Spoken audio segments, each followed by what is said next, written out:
네. 자, 지금부터는 사실 이제 이해가 크게 필요한 부분은 아니고요. 누가 단어 잘해오나 게임입니다, 사실. 앞에서까지는 여러분들 이해가 필요했었어. 그러니까 진울의 정해쌍수, 도노점수라든지 의천의 뭐 교관겸수, 교선통합운동 이런 것들은 앞에 배경을 이해하지 못하고는 이거 절대 이해 못하는 부분이거든요. 그러니까 교정선종의 개념 없으면은 의천하고 진울은 절대 이해할 수 없는 부분이에요. 그래서 참 어려운 부분이다. 근데 뒤에 나오는 이제 부분은 이제 어려운 거 없습니다. 이제. 옛날에 있었던 단어들 잘 외우면 됩니다. 자, 보시면은 고려 도교입니다. 도교? 아, 이것도 그냥 넘어갈 수 없죠. 도교가 여러분들 알고 계시겠지만 중국에서 이제 전래가 됐었죠. 처음에 고구려가 받아들였습니다. 그죠? 그래서 도교의 가장 큰 핵심은 뭐냐면 우리가 스트레스 없이 잘 살다 보면은 산천을 경계로, 그죠? 가가지고 막 노루찡들하고 고라니찡들하고 막 살다 보면은 영원히 뭐 하지 않는다? 죽지 않는다. 불로불사의 사상 뭐 이런 거잖아. 그래서 그 불로불사가 된 사람을 뭐라고 그래요? 신선, 선인 뭐 이렇게 부르거든요. 그 사람들이 이제 신기한 일을 막 하면 그걸 뭐라고 하냐면 도술이라고 합니다. 도술. 네, 도가의 술법, 도술. 네. 그래서 그런 것들이 이제 내가 믿었었고, 그래서 고구려에서는 사방이, 도가 세계에서 사방위를 지켜준다고 믿는 신, 그거 무덤에다가 그렸었어요. 뭐? 사신도. 뭔데? 주작. 너희들이 맨날 하는 주작. 예. 백호, 청룡, 현무. 어허, 저 민재 저거. 삼국 문화 때 했잖아. 무슨 도? 사신. 그 사신도. 사신도는 뭐야? 사신도? 예, 사신도. 그 다음에 이제 백제도 있었죠. 백제는 많잖아. 3개나 있잖아. ing농대학로, 산수문이 벽돌, 사택지적비. 그런 것도 있었고, 그지? 그러고 이제 하는 겁니다. 네. 고려도요, 도교가 여전히 남아 있었습니다. 그래서 국가적인 도교 제사가 이루어지기도 했었는데, 그 국가적인 도교 제사를 뭐라고 불렀느냐? 중요합니다. 초제라고 불렀습니다. 초제. 그러니까 국가가 이렇게 도교 관련된 행사를 하기도 했었다라는 거죠. 그리고 이제 대표적인 행사가 크게 2가지 있었죠. 우리 앞에서 했었잖아. 팔간회와 연등회라고 하는 것이 있습니다. 태조가 자기의 유언이었던 여기에서 성대하라라고 얘기하셨잖아.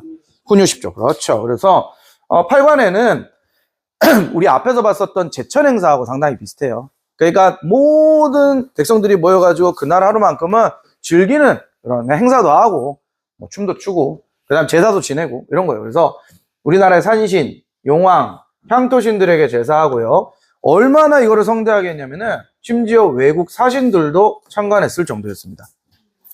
전 세계에 유명한 페스티벌이 있잖아. 예를 들어서 뭐 독일 같은 경우에는 맥주 축제, 옥토버 페스트라고 하는 게 있고, 그 다음에 일본은 사포로 눈축제 뭐 이런 것들이 있고, 태국에는 날씨가 더우니까 물총 같은 거 팍 쏘는 송크란 타이 축제 뭐 이런 게 있습니다. 몰랐어요? 태국이 날씨가 덥잖아. 그래서 거기에 이게 물안경 탁 쓰고 물총 들고 다니면서 많은 사람들이 서로에게 물총을 쏘는 날이야. 그래서 차 다 막아놓고 시내 한복판에 우리로 치면은 방콕이잖아. 거기가 서울 한복판에 차 다 막아놓고 거기서 물총 싸움 하는 날이야. 그래서 이제 민재 어떻게 하겠어? 예쁜 여자한테 가가지고 이 사람이 태국에 대해서 심각한 이 선입견을 갖고 있네. 왜 거기에 다 트랜스젠더만 있다고 생각해? 그냥 뭐 다 있어요. 남자 여자 그냥 보통에. 그래서 막 쏘고 막 이러면 이러지 마 이러면서 그래서 그때 전 세계 사람들이 모여가지고 물총 싸움 하거든. 네, 그런 거죠. 그래서 외국의 사신도 참관했을 정도로 아주 성대한 그 행사가 팔관회였고, 팔관회가 고려에서 시작된 건 아닙니다. 최초의 기록은 신라 진흥왕 때 팔관회를 시행했다는 내용이 나오는데, 그게 전 국가적 행사가 돼가지고 정말 성대히 치러진 거는 고려 때 와야 된다. 그리고 연등회는 부처님 오신 날인데요, 연등을 달고 소원을 비는 우리나라의 불교 행사라 이 말입니다. 지금은 이거 언제예요? 부처님 오신 날에 하잖아. 5월 달에. 아닌가? 개천절이 왜 나오죠? 석가탄신일이라고 하는데요. 네, 개천절은 10월 3일 단군이 나라 만든 날 뭐 이런 거잖아. 자, 과학기술 갑니다. 우리가 앞에 이게 진짜 쉽다니까. 우리 앞에 천문학 했었던 거, 그 신라에 그 천문학 관측기구 있었잖아요. 첨성대. 자, 그런데 고려에도 첨성대가 있어요. 네, 고려에도 첨성대가 있습니다. 근데 그것만 딱 보면은요, 이게 뭐 하는 물건인고 싶어요. 예. 이름까지도 고려 첨성대인데. 자, 어떻게 생겼냐면, 이렇게 생겼습니다. 그냥 비 막는 거 아니야? 그냥 이것만 보면은 도대체 뭘 어떻게 하늘을 관측했는지 몰라. 그러니까 이거는 사실상 뭐만 남은 거냐면 뼈대만 남은 거야. 자리하고 뼈대만 남은 거지. 근데 여기 천문대에서 첨성대에서 하늘을 관측했다는 기록이 남아있기 때문에 이걸 뭐라고 하냐면 고려 첨성대라고 불러요. 예. 근데 우리 앞에서 봤었던 선덕여왕 시기 때 그 첨성대하고는 완전 느낌 다르죠. 예. 이건 약간 조형 가치도 없잖아, 심지어. 그죠? 아름답지도 않잖아, 심지어. 그죠? 근데 이런 게 있었다고. 레고요? 자, 그래서 아예 이런 천문 관측하는 기관도 있었는데 그 기관 이름을 뭐라고 하냐면 사천대라고 했습니다. 사천대. 그래서 사천대에서 첨성대를 만들어서 관측 업무를 수행을 했었고요. 그 다음에 이제 달력이 있는데 지금은 여러분들 달력 1년에 며칠이에요? 365일. 몇 달로 나눠져 있죠? 12달로 나눠져 있죠? 한 달에는 며칠이에요? 30일일 때도 있고 31일일 때도 있고 뭐 어떤 데는 28일일 때도 있고 올해 같은 경우에는 윤달이라서 4년 만에 한 번씩 오는 윤달이잖아. 달력에 특이한 거 생기죠. 29일이 생겨요. 그러니까 봐봐. 29일 날 태어나잖아요. 그러면 4년마다 생일이 한 번씩 돌아와. 정말 슬프죠. 올림픽도 아니고 그렇죠? 내 생일은 올림픽이야 이러면서. 네. 그래서 이제 보통 그러신 분들은 28일 날 생일로 한다 그러더라고. 왜냐면 너무 속상하잖아. 그지? 근데 실제 생일은 29일. 그죠? 그래서 달력이 있는데 이거는 어떤 거를 기준으로 우리가 달력을 만드냐면은 하늘을 관측을 해가지고, 그죠? 1년 365일 천문을 관측을 해가지고 지구에 자전하는 거, 그 다음에 지구에 공전하는 거를 정확히 계산을 해서 만드는 게 뭐냐면은 달력이에요. 그래서 그 나라만의 달력을 갖고 있다라고 하는 것은 그 나라의 과학기술력이 굉장히 높다라는 걸 뜻해. 그런데 이런 달력을 중국은 옛날부터 만들었죠. 왜냐하면 우리가 중국 황제를 천자라고 부르잖아요. 그죠? 하늘이 내려준 하늘의 아들 천자. 그지? 그러니까 천자만이 하늘을 볼 수가 있고 뭐도 만들 수 있다? 달력도 만들 수 있다라고 믿었거든. 그래서 동아시아에 있는 국가들은 중국에게 다 조공을 하잖아요. 웬만하면은. 뭐 싸울 때도 있지만 대부분 다 조공을 하잖아. 그럼 뭐도 받아오느냐? 달력도 받아옵니다. 중국 하늘을 기준으로 해서 계산해서 만든 달력 있죠. 그 달력을 어떻게 하냐면 우리나라가 받아서 우리나라가 그거 그대로 사용해. 너무 자존심이 상하지. 그래서 나중에 이거하고는 별개 얘기지만 왜 우리가 중국 하늘을 중심으로 만든 천문 관측해서 만든 달력을 왜 사용해야 되느냐? 한양을 기준으로 해가지고 서울을 기준으로 해가지고 우리가 수학적으로 계산해가지고 우리 한국식만의 달력을 만들어야 된다라고 주장하는 아주 자존심이 센 왕이 있단 말이야. 그게 세종이에요. 그래서 세종대왕님이 우리 한국 하늘을 기준으로 해서 만든 달력을 나중에 만드시거든. 그거는 조선시대 가서 할게요. 조선시대 때 여러분들이 세종대왕 시기 때 외워야 될 세종대왕의 업적이 15개입니다. 황급히 놀래서 지금 세종대왕 찾아보고 있어. 세종대왕 조선 전기에 보면 바로 나오거든요. 쌤, 이것도 많은데요? 아니요. 네? 여기 있잖아, 세종대왕. 네, 세종대왕. 태종도 많아. 태종도 한 10개 돼. 네. 자, 그건 이제 넘어가시고요. 조선은 고려보다 훨씬 재밌어요. 예, 그건 걱정하지 마시고. 예. 자, 그래서 당시 이제 당나라에서 만든 달력, 고려에 이제 갖고 와가지고 고려 전기 때 사용하거든요. 아이고, 달력이 아주 그냥 뿌옇지가 않고 아주 그냥 선명하구만, 선명력. 야, 오늘 며칠이야? 오늘 며칠이야? 야, 너 맨날 왜 그런 걸 물어봐? 달력을 제발 수시로 확인하라고. 수시력. 외우는 방법이야. 외우는 방법이라고. 그래서 고려 전기 때는 아주 선명한 선명력. 그런 뜻 아닙니다. 그 다음에 후기 원나라 때 들어온 수시력. 그 다음에 나중에 명나라 때에는 대통력이라고 하는 것인데 거기까지 외우지 마시고요. 전기의 선명력, 후기의 수시력, 이 정도만 여러분들이 외워두시면 됩니다. 네, 달력입니다. 중국 달력. 그리고 이제 의서 참 중요하죠. 그죠? 백성들의 이제 병을 고치는 의서인데, 여러분들은 의서 하면 딱 하나밖에 몰라요. 우리나라 역사상 의서, 의학서적 이러면 딱 여러분들 하나밖에 모른다고. 통일부 간판바로 나오잖아. 근데 안타깝지만 그 조선 후기입니다. 그 이전에 정말 중요했던 의서가 있어요.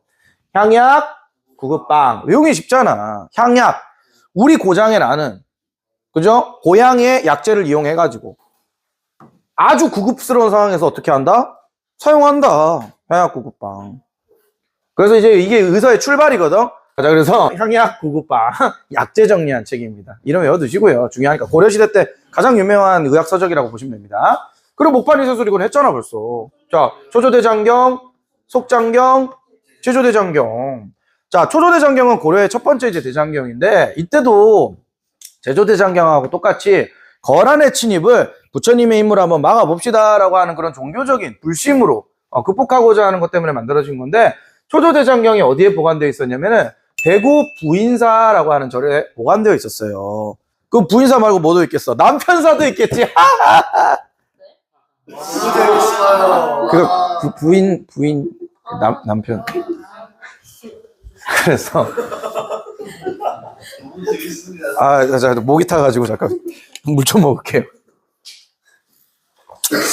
제가요, 이 드립을 제가 한 6년 전, 7년 전에 만든 드립인데, 그때 빵빵 터졌었거든?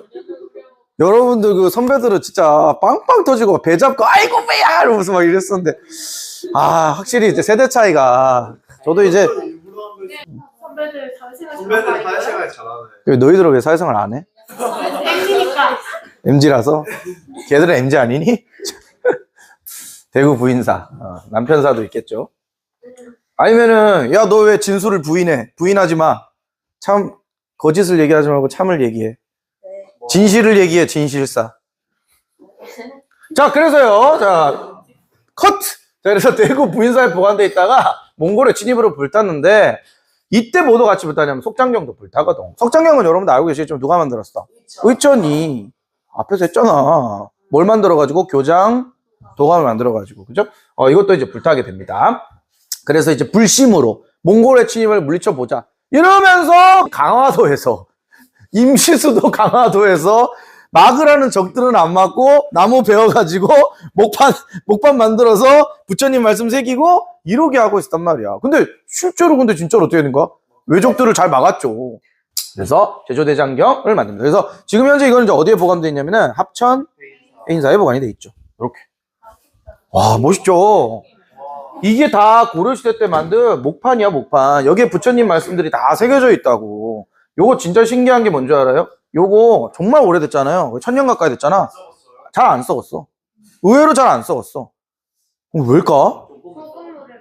이거 만들 때 엄청 노력했어. 이거 막 뭐 소금물에 막 담가가지고 뭐 찌고 뭐 무슨 막 뭐 살균 과정 이런 거 싹 다 거치고, 요 건물 자체가 그 해인사 장경판전이라고 하는 건물인데, 이 건물에도 비밀이 숨어 있어요. 그러니까 이게 대장경이 있는 요 밑에 엄청나게 많은 숯들이 있습니다. 숯. 여러분 아시죠? 집에 막 공기 정화한다고 여러분들 엄마가 막 뭐 사와? 숯 사와가지고 텔레비전 저 탁자 위에다 이렇게 막 올려놓고 막 그런단 말이야. 숯이 엄청 많아요. 여기 안에 쫙 깔려있어. 숯 넣고 그 다음에 덮은 거야. 그래가지고 여기 자동적으로 뭐가 조절되냐면 습도가 조절되고, 그리고 여기 보면 창살 있죠. 창살 보시면 창살이 어떻게 돼 있어요? 지금 뚫려 있죠. 자동적으로 뭐가 되냐면은 환기가 돼요. 이렇게 공기가 이렇게 돌아. 그래가지고 여기에 곰팡도 잘 안 쓸고, 그 다음에 나무가 썩지도 않고 그렇다는 거야. 그래서 건물 자체도 굉장히 과학적이고, 이거 만든 것 자체도 굉장히 과학적이고. 그러니까 이렇게 많이 남았지. 그런데 이게 진짜 정말 동아시아, 그러니까 전 세계가 보호해야 될 문화유산이거든요. 그래서 일본이 아주 독실한 불교 국가거든요. 그래서 세종대왕 시기 때 달라 그랬어요. 네? 저요? 어떻게 가지고 가요? 쥐들이 다 실어 간다고, 배로. 네. 배로 실어 갈 테니까 이거 달라고. 어차피 니들은 성리학 국가 아니냐. 불교 안 믿잖아, 니들. 그러니까 이거 줘 이랬어. 그래가지고 신하들이 줍시다 이렇게 했어요. 당시에는 이제 유교 학자들이 대세니까, 우리 어차피 불교 안 믿는데 이거 뭐 필요 있습니까? 예. 불교에 상당히 비판적이었거든요. 나중에 뒤에 가면 여러분들 배우게 되겠지만 이거 주자 그랬어요. 근데 누가 이걸 딱 막았다? 세종대왕님이 절대 이건 줄 수 없다. 이렇게 얘기해가지고 세종 거기에서 커트를 해버렸어. 그럼 세종대왕이 왜 커트를 했을까? 아까워. 이게 막 진짜로 막 아깝고 막 우리나라에 정말 유용한 문화재고 막 그런 개념이 있어서 물론 그런 개념도 있었겠지. 그런데 세종대왕이 불교 신자였어요. 살짝 불교 신자였어. 그래서 신하들이 비판을 엄청 많이 했었어요. 아니 조선의 군주가 어떻게 불교를 믿을 수가 있냐면서. 그때 세종대왕이 나 불교 안 믿어. 왜 그래 무섭게 막 이랬었거든. 세종대왕님이 성격이 진짜 더럽거든요. 여러분들 맨날 그 10,000원짜리 인자한 얼굴만 봐서 그렇지 성격이 진짜 더러워서 신하들이 자기한테 엉기잖아? 그러면은 쌍욕 박았었어요. 그 성격이 다 어디에서 왔겠어? 어? 자기 아빠인 태종 이방원한테서 왔겠지. 아빠가 킬방원이잖아. 그래서 이거 일본한테 뺏길 뻔했었어요. 뺏길 뻔. 근데 이걸 어떻게 하냐면은 세종대왕님이 안 돼, 절대 못 줘. 이래갖고 안 줬어. 안 그랬으면 이 진짜 위대한 문화재가 넘어갈 뻔했어요. 일본한테. 또 우리 문화재 일본에 많이 건너가 있잖아요. 그거 일본 박물관에 가지고 우와 뭐 이랬을 수도 있다니까. 그게 얼마나 마음 아파. 근데 세종대왕이 그때 판단 진짜 잘한 거라고.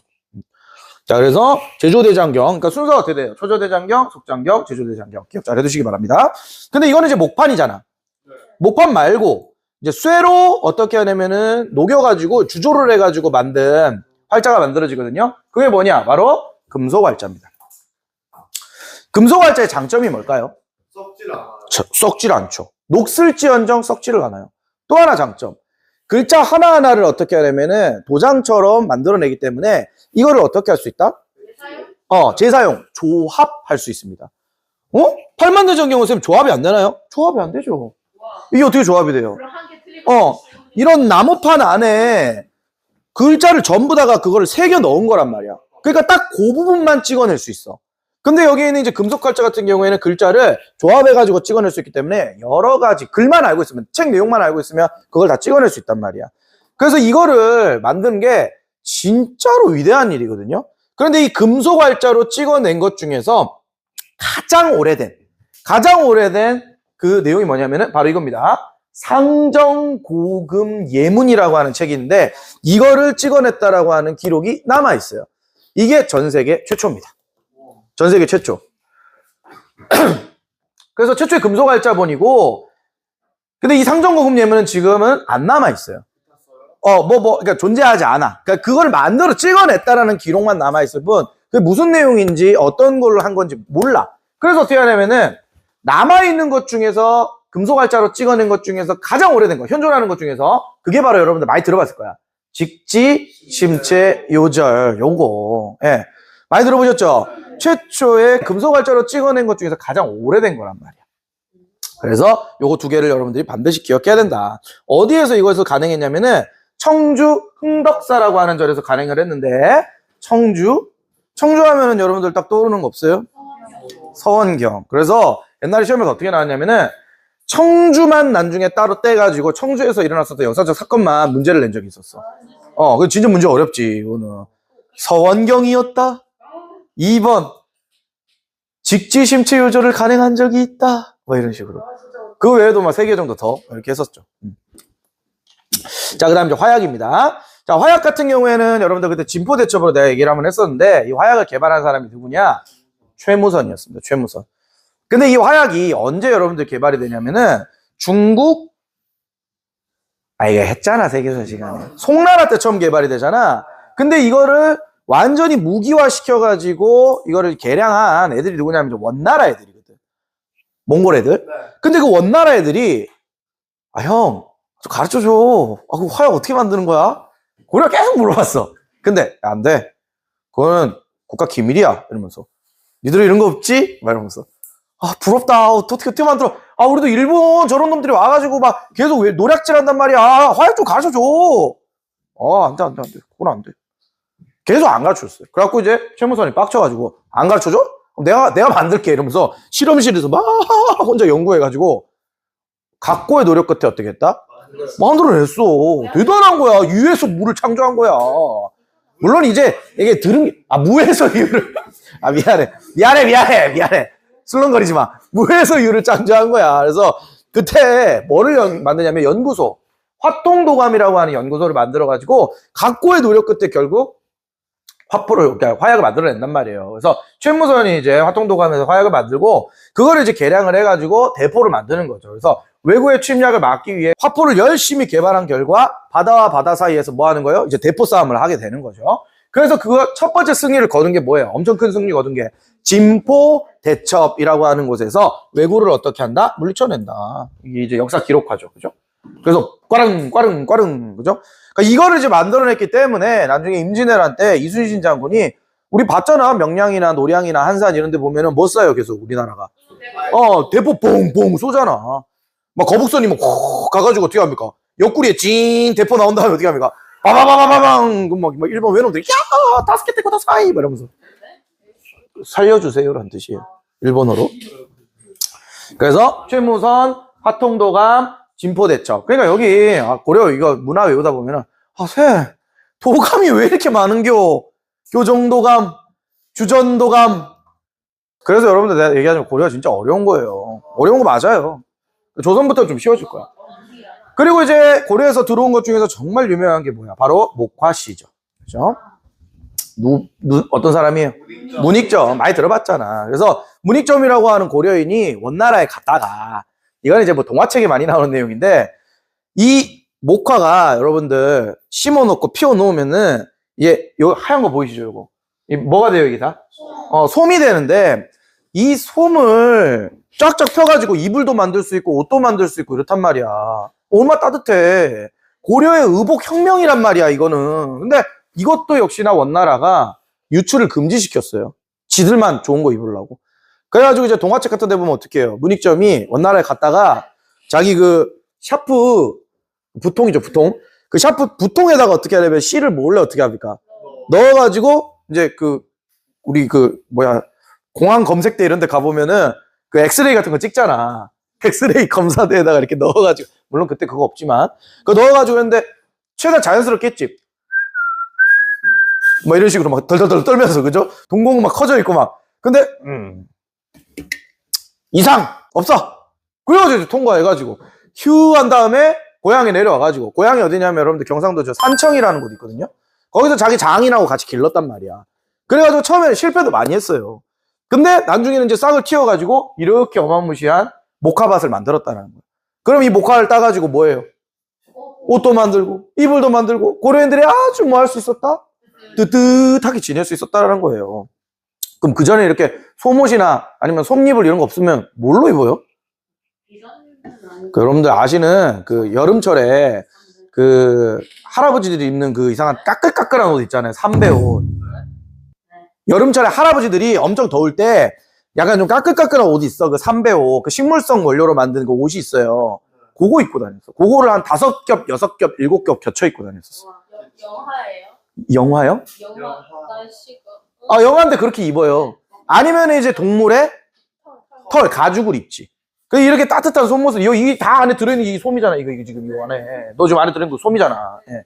그래서 요런 거 목화씨를 해서 고려의 의복혁명을 일으켰던 사람 문익점이라는 사람이 있습니다. 됐죠? 자, 그래서 여기 그거 순서대로 여러분 하시면 됩니다. 사천대, 점성대, 선명역, 수시력, 향약구구방, 초조대장경, 석장령, 제조대장경, 상종고급예문, 직지 심체요절, 최무선, 화통도감, 진포대첩, 문익점, 쏘못 이렇게. 자, 고려 후기 성리학입니다. 이것도 앞에서 했어요.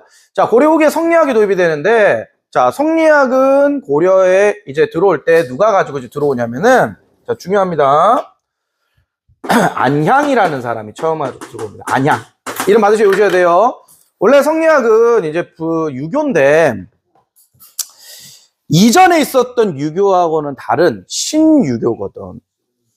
여러분들 흔히 알고 있는 공자, 맹자가 만든 그 유교하고 달라요. 선생님, 어떻게 다른데요? 그건 조선시대에 가서 제가 해드릴게요.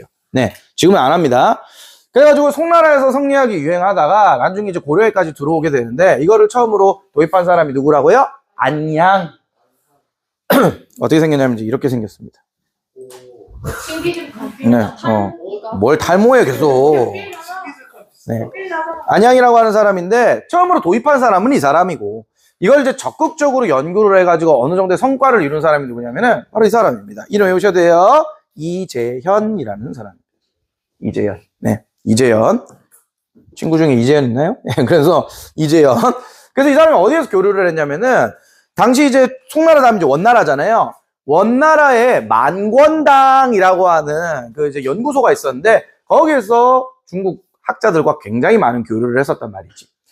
그래서 나중에 이제 고려에 이것이 활발하게 이제 퍼지게 되고 나중에 신진사대부들이 이 성리학을 받아들이게 됨으로써 나중에 신진사대부가 신흥무인 세력과 결합해가지고 무슨 나라를 세워요? 조선 세우잖아. 나중에 조선의 학문으로 고착화되게 됩니다.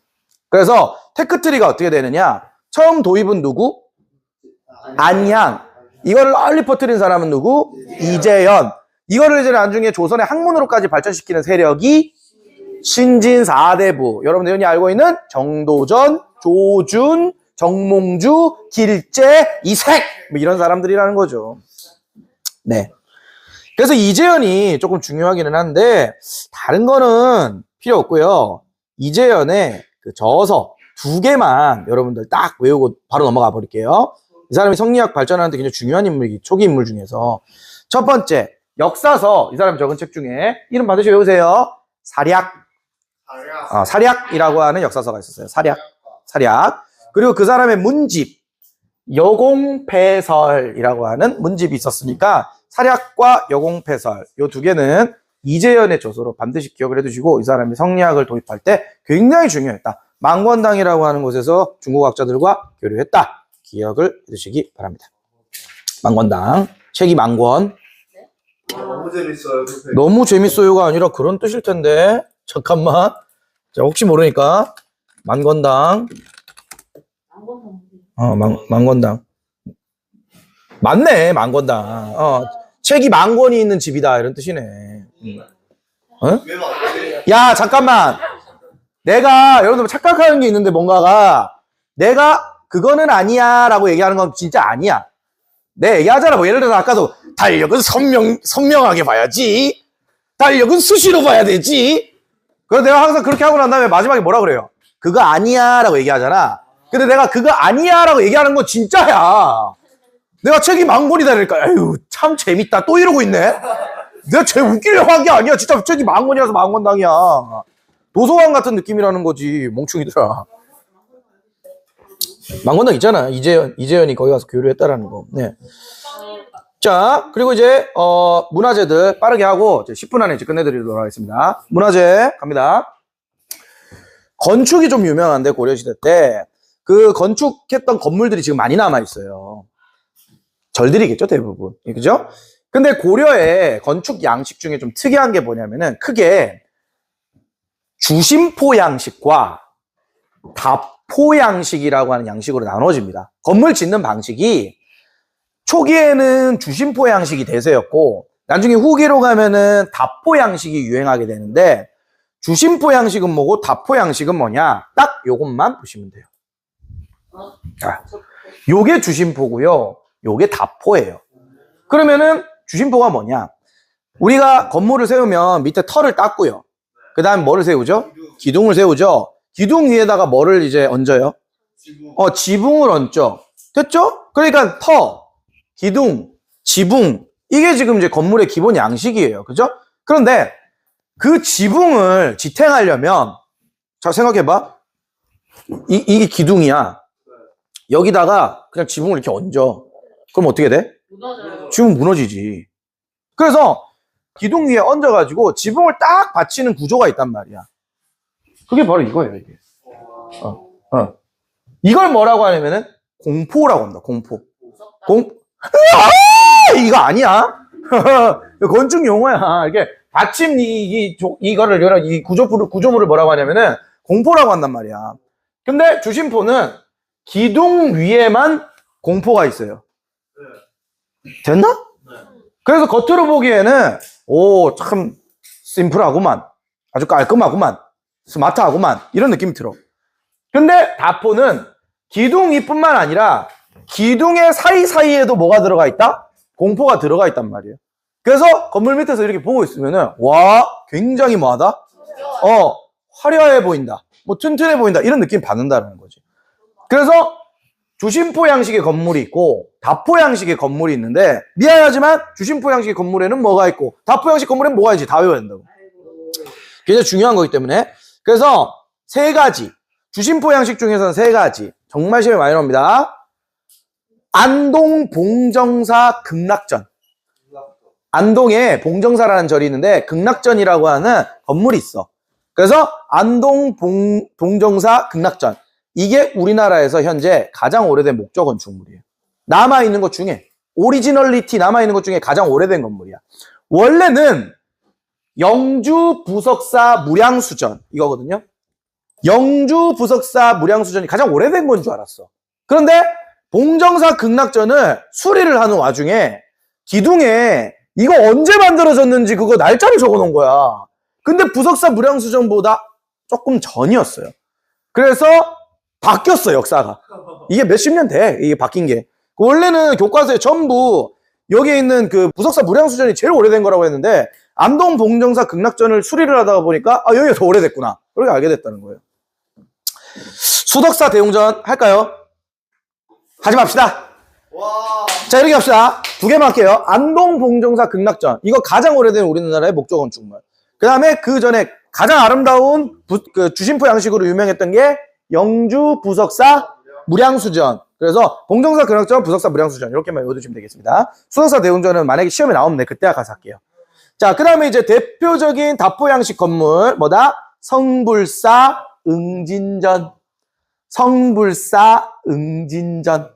기둥과 기둥 사이에 공포가 있는 다포 양식입니다. 자, 그 다음에 석탑. 자, 평창에서 뭐 있었어요?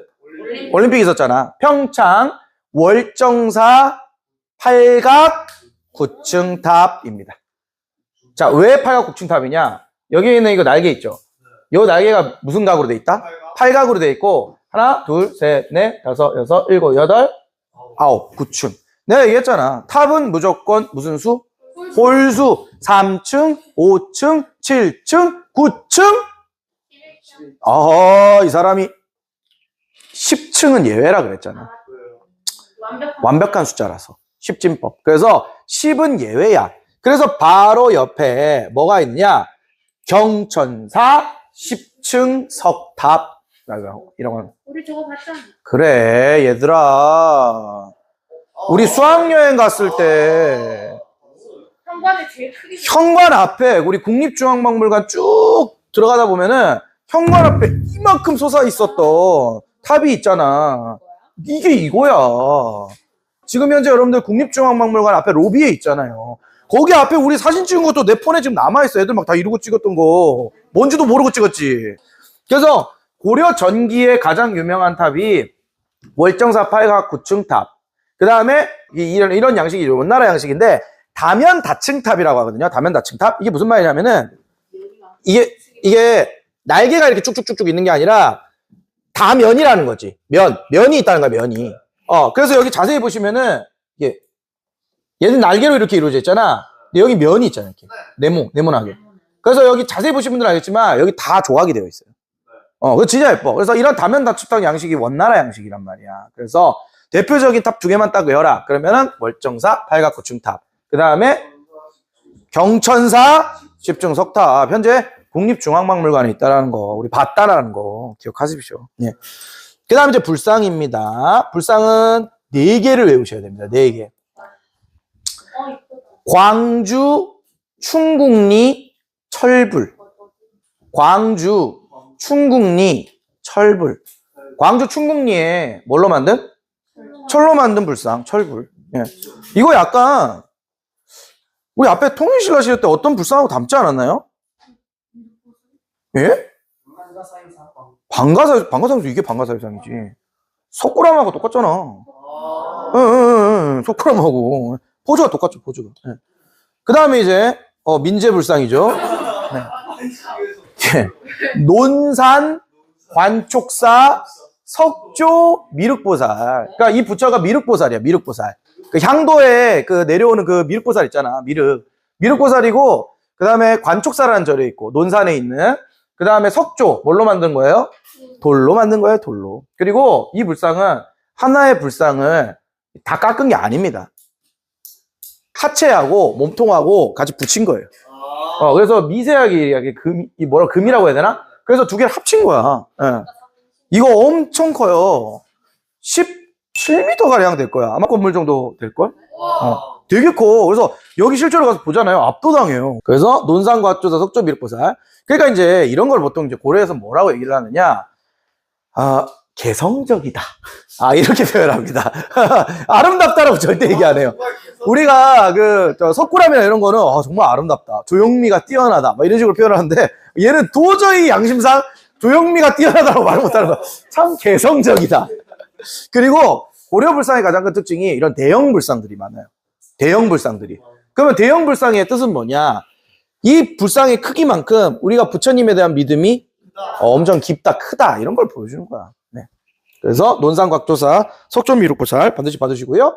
그 다음 자 이것도 이제 여러분들 석굴암하고 비슷한 포즈인데 부석사, 아미타, 소조, 열애자상 이건데요. 아미타불이에요. 아미타불이고 소조가 뭐냐면 여러분들 진흙으로 만든 거야. 진흙. 이건 어떻게 하냐면은 이게 뼈대를 만들고 지푸라기를 막 감아. 그래갖고 이런 포즈를 만들어. 그런 다음에 거기다가 뭐를 발라? 진흙을 치득치득 발라. 그런 다음에 거기다가 석회칠을 해. 단단하게. 그리고 이제 금박을 입힌 거예요. 예. 그래서 소조. 그러니까 진흙으로 만든 거예요. 그래서 요거 부석사, 아미타, 소조, 열애, 좌상. 시험에 많이 나옵니다. 이름 너무 길죠? 자, 마지막입니다. 너무 압도적이지 않아요? 이거 여러분들 절벽이에요. 절벽이야. 절벽을 몸통으로 어떻게 한 거야? 깎아 놓은 거야 그냥 이렇게. 그리고 부처님의 머리를 어떻게 하는 거야? 붙인 거 얹어 놓은 거야. 그래서 이게 기술이 있었겠지. 알아서. 그래갖고 이런 식으로 엄청나게 크게 만든 거예요. 그래서 관촉사 석조미륵보살하고 어떻게 하다? 비슷해. 예. 이름이 뭐라고요? 파주, 용미리, 마에라는 거 절벽이죠. 이불입상. 길다 진짜. 자, 여러분들 쫄지 마. 내가 나중에 정리 한번 해줄게. 정리를 한다고 해서 외워지는 건 아닌데 제가 조금만 여러분들 좀 쉽게 외울 수 있게 제가 해줄게. 좀 기다려. 자, 그 다음에 청자. 청자는 여러분들 잘 아시는 고려청자 얘기하는 거죠. 너무 유명한 거잖아. 이거 너무 예쁘죠. 전 세계에서 가장 아름다운 도자기라고 저는 자처합니다. 진짜 너무너무 예뻐. 예. 프랑스나 영국이나 경매에 이런 거 나가잖아요. 고려청자 나가잖아요. 몇십억에 거래돼요. 예, 어마어마합니다. 근데 이 청자의 가장 큰 특징은 뭐냐면은 색깔이 기본 바탕이 무슨 색이에요, 이거? 옥색, 민트색이잖아. 근데 이건 민트색이 아니잖아. 바탕만 민트색이고 흰색, 그 다음에 검정 이런 게 다 있죠. 그래서 송나라도 이런 걸 만들었거든요. 청자를. 근데 거기는 순청자야. 그럼 순청자가 도대체 뭐냐? 그냥 푸른빛만 도는 거야. 푸른빛만. 근데 고려는 이제 이걸 어떻게 하느냐? 이걸 한번 구워낸 다음에 요 흰색 부분 있죠. 요거를 파내. 근데 뚫리면 안 돼. 뚫리면 안 돼. 이거 파내. 파낸 다음에 여기다가 흙을 어떻게 한다? 집어넣어요. 흰색 흙을. 그리고 엄청 오래 걸리지. 그래가지고 다시 한번 구워내. 구워내면 어떻게 되나? 이런 식으로 나타나는 거야. 이런 걸 보통 뭐라고 하냐면은 삼강기법이라고 합니다. 그래서 여기는 이런 도자기에 홈을 파가지고 다른 색깔의 흙을 입혀서 다양한 색깔이 나오게 하는 거. 이걸 무슨 기법이라고 한다고? 삼강기법이라고 하는데 고려에서 있었던 특수기술이에요. 특수기술이라고. 네, 그래서 너무너무 아름다운 이게 바로 고려청자. 그래서 이거는 대표적인 이름이 뭐냐면은 운학무늬매병이라고 합니다. 운학무늬매병. 그러니까 운이 뭐야? 구름. 학이 뭐야? 학이지 뭘. 그 다음에 매병. 그래서 그냥 있는 청자는 뭐야? 순청자. 이걸 파가지고 만든 거는 무슨 기법? 삼강기법. 그래서 삼강천자라고 한단 말이에요. 삼강청자. 대표적인 삼강천자이 운학무늬매병 이런 거 있다고. 그리고 이제 그림 3개만 하면 이제 끝나죠. 자. 이거 보세요. 좀 이게 오래된 그림이라서 뭐 하는 장면인 것 같아? 자, 요거 한번 봐. 뭐 하는 장면인 것 같아? 자, 사냥이야. 사냥하는 장면인데 이 사냥하는 사람 머리를 한번 봐봐. 우리 좋다. 은성이가 좋아하는 헤어스타일이잖아. 네, 이거 뭐예요? 변발하고 있잖아. 그러니까 몽골 무사들이 막 말을 날려가지고 어떻게 하냐면 사냥하는 그림인데 이 그림을 지금 누가 그렸다라고 전해지고 있냐면은 공민왕이 그렸다고 전해져 있어요. 공민왕이 실제로 공민왕의 반원기역 적시할 때 공민왕 공민왕이 잘 그리죠. 공민왕의 그렸다고 전해지고 있는데 원의 무사 모습을 그린 겁니다. 천산 대렵도 대렵 큰 사냥 천산에서 그래서 이런 그림들이 있고요. 공민왕하고 엮어서 나올 수 있으니까 잘 보시고요. 그럼 마지막으로 이제 고려는 부처님을 열심히 믿었기 때문에 부처님을 그린 그림들이 굉장히 많이 남아 있어요. 그림이 많이 남아 있다고. 그 이름이 뭐냐면 불화라고 합니다. 불화. 네, 불화. 고려 후기 때 주로 많이 제작돼 있었는데 대표적인 불화 이름만 딱 봐두세요. 아니, 얼굴만 봐두세요. 네. 그래서 이쪽 오른쪽에 있는 게 뭐냐면 이제 수월관음도. 수월관음도 왼쪽에 있는 게 뭐냐면 헤어의 양유관음도라고 하는 건데 이 그림을 보고 있으면은요 이게 지금 그림 화질이 별로 안 좋잖아. 실제로 그런데 박물관 와서 보잖아요. 자, 압도당해요. 제가 불화에 대해서 그렇게 크게 관심이 없었는데 실제로 박물관에서 불화를 보고 난 다음에 너무 놀랬어. 너무 잘 그리는 거야. 그 기법 자체가 난 너무 특이하다고 느낀 게 지금 이 작품인데 이 작품을 여러분들 자세히 보시면 수월관음도를 자세히 보시면은 지금 옷이 지금 화질이 좀 안 좋긴 하지만 옷이 뭘로 표현되어 있냐면은 시스루로 표현되어 있어요. 뭐예요? 시스루. 그러니까 이제 여자들이 주로 많이 하는데 옷을 입었어. 근데 안이 어떻게 돼? 다 비쳐. 약간 그런 느낌. 근데 여기 있는 이 부처님이 고운 자세로 탁 이렇게 반가부자 틀고 이렇게 앉아있는데 손가락을 딱 이렇게 하고 앉아있는데 요 그 옷감의 어떤 재질이 시스루 재질을 표현해놨어. 너무 표현이 위대하잖아. 그림 그리는데 이게 비쳐 보인단 말이야. 안에 이게 옷을 입은 거라니까? 옷을 입은 건데 안이 이렇게 다 비치는 거야. 투명옷처럼 약간. 그래서 굉장히 약간 무흐한 느낌을 살짝 준단 말이에요. 그런 생각하면 나만 그런 생각하나? 아, 부처님한테 그런 느낌 받으면 안 돼? 그런 느낌 내가 그렇게 느낄 수 있잖아. 예. 그래서 하는데 이거 참 그림이 재밌어. 여기 부처님이 이렇게 크시잖아요. 그냥 의자에 앉아있는 모습이잖아. 호랑이야? 아닌데? 저기 보이세요? 뭔데요? 이거 사람이에요. 사람이라고. 중생이 부처님 앞에 무릎 꿇고 이러고 있으니까 여기에 있는 부처님께서 봐봐. 엄청 하찮게, 그죠? 봐봐요. 엄청 크죠? 하찮게 내려다보고 계시잖아요. 중생, 먼지 아니고, 야! 부처님 입장에서 보면 우주적 존재에 보면은 니는 코딱지도 아닌 먼지야, 감이나. 그렇지, 먼지지, 먼지. 우린 다 먼지야. 신들한테 비해서는 우리는 그냥 정말 그냥 작은 중생이죠. 근데 여기에서 맨날 쳐싸우고, 괴로워하고, 힘들어하고, 아유, 수업하기 싫어, 아유, 고통받고 있고, 부처님 입장에서 보면 한없이 작은 코딱지들인데, 코딱지들아. 그래서 수월관음도, 양요관음도, 근데 굳이 이거를 막 구분을 해가지고, 이게 뭐다, 그런 필요는 없는데, 이런 그림들이 주로 언제 많이 그려졌다고요? 원나라 시기 때, 고려 후기 때 많이 그려졌다라는 거. 그리고 불화라고 하는 부처님의 모습을 그린 그림이 있다는 거 정도만 기억해 두시면은 될 것 같아요. 자, 여기까지 하면은 이제 드디어 길고 길었던 고려가 모두 종료가 됩니다. 모두 종료가 되는데, 제가 봤을 때 아까도 얘기했지만 단일 단원으로 제일 어려운 단원이 바로 이 단원이에요. 많이 힘들었을 겁니다. 하지만 시험은 쳐야 돼요. 그래서 월요일날 이제 오자마자 여러분들 시험을 치를 거니까 그렇게 알고 계시고요. 이번에 총 40문제 제가 오늘 이제 여러분들 다 보내고 난 다음에 시험 문제를 제작을 할 건데 40문제 중에서 7문제 이상 틀리지 마세요.